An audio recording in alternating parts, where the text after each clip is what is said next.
moralitas dalam bernegara, apalagi dalam memanfaatkan kekuasaan. Kira-kira itu. Iya, artinya kan kalau bicara norma tadi bicara etik dan moralitas serta netralitas.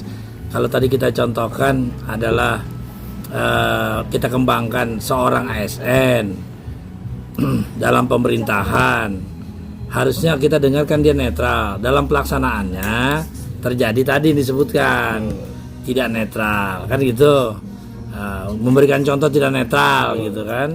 Nah, itu bagaimana? Hukum dan pengawasan yang lebih intensif buat pengawasan netralitas ini, baik itu ASN ataupun yang di atasnya gitu. Jadi memang harus ada payung hukum yang benar-benar mengikat mereka. Kalau nggak ada payung hukum yang nggak mengikat, bisa aja diakal-akalin sama mereka. Terus fungsi pengawasan mungkin dari Bawaslu atau dari apa, atau fungsi pengawasan khusus buat mereka gitu. Jadi ada di ASN yang tugasnya fungsinya buat ngawasin mereka nih gitu. Kita pasti lepas pakaian itu, kita nggak pakai FDM, nggak pemilu, nggak. Jadi kita pastikan biarpun dilihat orang ya banyak akademnya, sebenarnya awalnya sih cerita singkatnya enggak, mereka sebenarnya cari orang yang lama itu yang bisa mau kerja. Apa misalnya partai A, kita mengajak partai, tapi ketika pilihan itu pilihan pribadi, kita nggak bisa netralitas, kita nggak bisa golput kan, kita harus punya pilihan gitu bang. Jadi artinya ketika memang kita sebagai suatu lembaga di PPS, di PPK sebagai pelaksana, di Bawaslu juga, di Panwascam juga, itu netralitas itu mesti kita tidak boleh mengajak, tapi tetap kita punya pilihan. Netralitas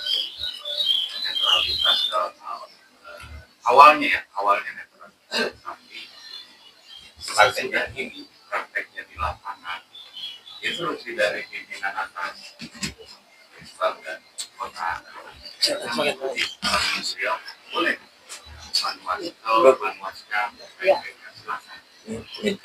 mungkin ini berkaitan dengan materi ya, ada honor tambahan bagian KDM, alhamdulillah UMR-nya 2 kali lipat yang belum di dalam kegiatan pesta demokrasi dalam hal ini pemilu ya. Ya, pertanyaannya apakah FKDM bisa untuk menjaga netralitasnya ataupun FKDM ikut nimbrung di dalam kancah perpolitikan gitu. Nah jadi kalau menurut saya ya, misalnya saya pribadi tinggal kita lihat dari aturan main dari FKDM itu sendiri. Artinya di dalam FKDM itu sendiri ada tupoksi yang harus dijalankan.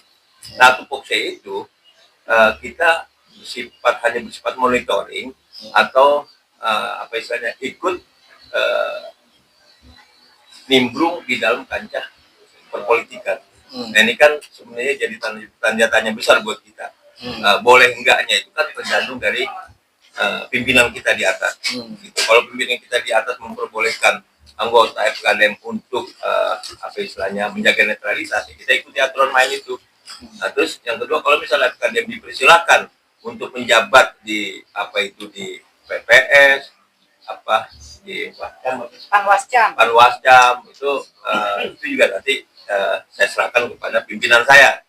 Kalau pimpinan saya memperbolehkan ya anggota saya juga ya bebas untuk memilih itu selagi itu tidak apa istilahnya melanggar aturan di FKDM itu sendiri.